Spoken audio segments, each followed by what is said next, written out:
Президент Аслан Бжания провел совещание с членами Кабинета министров. В повестку дня включены 3 вопроса: эпидемиологическая обстановка в республике, прохождение туристического сезона и реализация мероприятий, предусмотренных российской инвестпрограммой. В таком формате мы собрались с вами впервые. Завершен процесс формирования правительства, в связи с чем совещания с членами Кабинета министров будут проходить регулярно. Сегодня 19-й день работы в условиях открытой границы. 19 дней тому назад мы, наши граждане, бизнесмены, туристы получили возможность для беспрепятственного общения. Ранее мы не сталкивались с такой проблемой. Эпидемия нанесла серьезный урон экономике, степень которого в настоящее время еще изучается и оценивается. Нам придется, возможно, кардинальным образом внести изменения в государственный бюджет, в планы социально-экономического развития страны. В рамках 2 указов президента реализуется ряд антикризисных мер, направленных на поддержку предпринимателей и определение приоритетных направлений расходования бюджетных средств. По моему поручению правительством был разработан и представлен законопроект, предполагающий значительные меры поддержки предпринимателей в части налоговых и таможенных льгот, продления действия разрешительной документации. Однако данный законопроект парламентом не принят, что усложняет и без того непростую социально-экономическую ситуацию. В целях поддержки одной из важнейших отраслей экономики туризма мы провели ряд переговоров с российскими коллегами, консультации со специалистами, общественные слушания, по результатам которых 1 августа граница с Российской Федерацией была открыта. Незамедлительно страну начало посещать большое количество туристов. Существенная часть населения Абхазии так или иначе содействовала в туристическом секторе. Безусловно, открытие границы положительно скажется и на бюджетных поступлениях. В то же время мы должны понимать, что угроза распространения коронавирусной инфекции возросла. В этих непростых экономических условиях особое значение приобретает еще один вопрос – вопрос реализации инвестпрограммы. Это реальные безвозмездные деньги, и они должны быть использованы самым надежным и эффективным образом. Поэтому этот вопрос мы сегодня намерены тоже обсудить. Пробуксовки в этой сфере также могут вызвать негативные последствия для экономики, не говоря уже о том, что каждая позиция инвестпрограммы нацелена на улучшение качества жизни граждан Абхазии. Сегодня в повестке дня 3 вопроса: эпидемиологическая обстановка в стране, прохождение туристического сезона и реализация мероприятий, предусмотренных инвестиционной программой содействия социально-экономического развития Республики Абхазия. Глава здравоохранения Тамас Сахнаки рассказал об эпидемиологической обстановке в республике. Он отметил, что в борьбе с COVID-19 в Абхазии задействованы более 120 врачей. Глава Минздрава подчеркнул, что в стране не хватает специалистов – пульмонологов, реаниматологов, инфекционистов и других. Центральным учреждением, так называемым ковидным центром, является Гудаутская районная больница с возможностью размещения там до 300 коек для лечения больных средне-тяжелой и тяжелой степени тяжести. 12 койко-мест в отделении реанимации, обеспечены аппаратами искусственной вентиляции легких в количестве 12 единиц. Инфекционная больница города Сухум рассчитана на 40 коек, обеспечена также необходимыми расходными материалами. Это стационар, прежде всего, общеинфекционный и сортировочный. На базе Гагарской районной больницы у нас развернуто 20 коек в инфекционном отделении. В резерве у нас значительное количество комбинезонов, масок различной степени защиты и так далее. Кроме того, Минздравом заказаны и в течение до конца текущей недели будут доставлены 20 единиц кислородных концентраторов разной мощности. Это для лечения больных средней и тяжелой степени тяжести. Различные наборы дыхательные для неинвазивной вентиляции легких, инфузионные шприцы и так далее. Кроме того, хочу также подчеркнуть, что международными организациями UNDP, ЮНИСЕФ и ВОЗ поставлена большая партия расходных материалов, дезинфекционных средств, медикаментов. Оперативная информация, что некоторая часть гуманитарных грузов чудесным образом продается в аптеках. Вы на это, пожалуйста, обратите внимание. Кроме того, Аслан Бжани поинтересовался, будет ли Абхазия приобретать разработанную в России вакцину от COVID-19. На что Тамас Сахнакия заявил, что Минздрав республики обязательно рассмотрит такую возможность.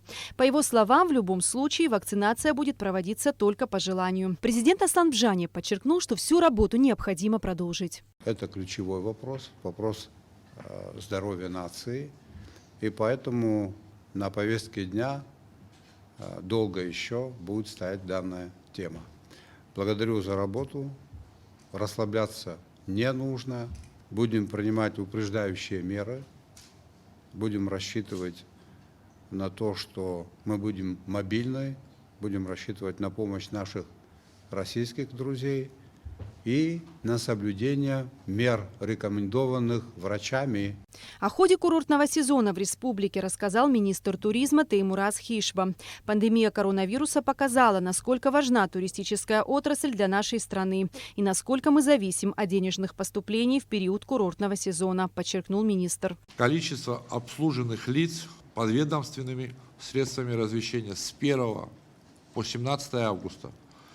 ОПК Пицунда 1052 человека.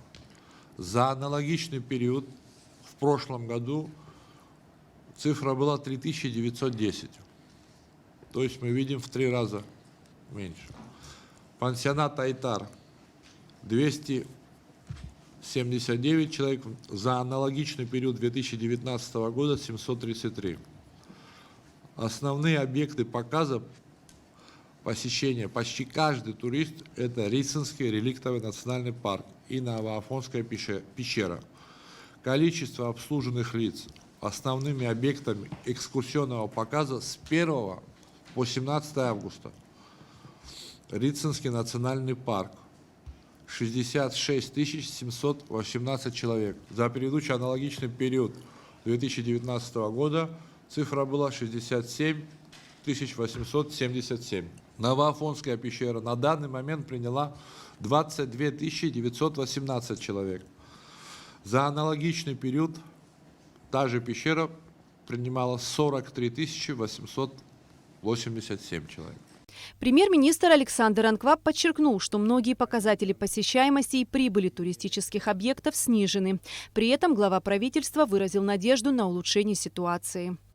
По санаторно-курортным объектам в прошлом году 429 миллионов был объем, 45 в этом году. Это в 9,4 раза.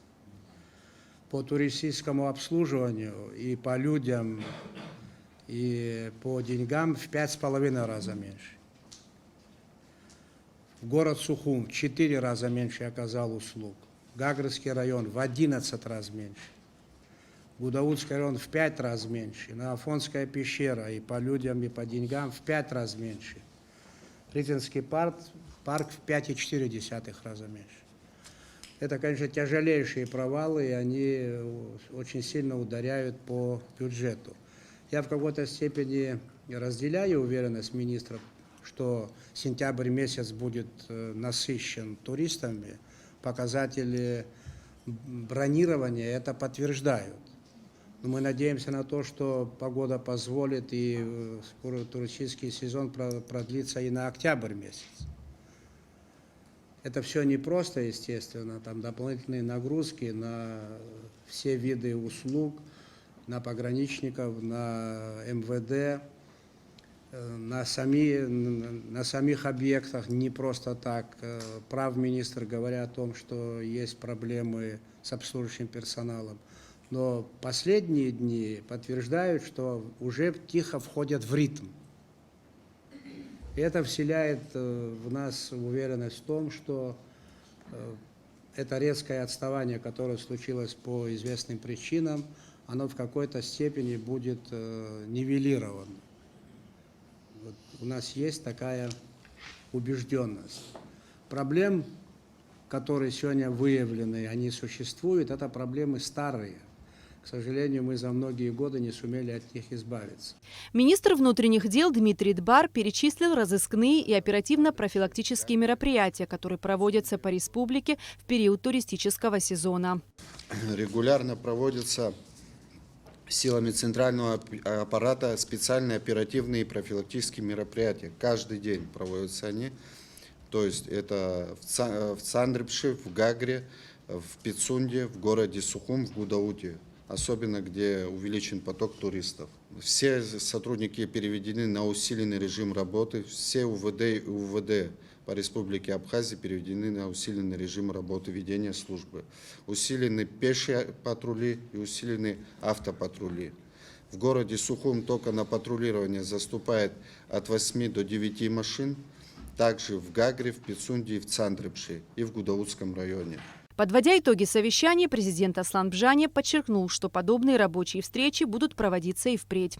В сентябре планируется совещание, посвященное проблемам энергетики, сферы, в которой складывается достаточно непростая ситуация. Эсма Гуландзе, Степан Мартиросян, Томас Чиковани, Абхазское телевидение.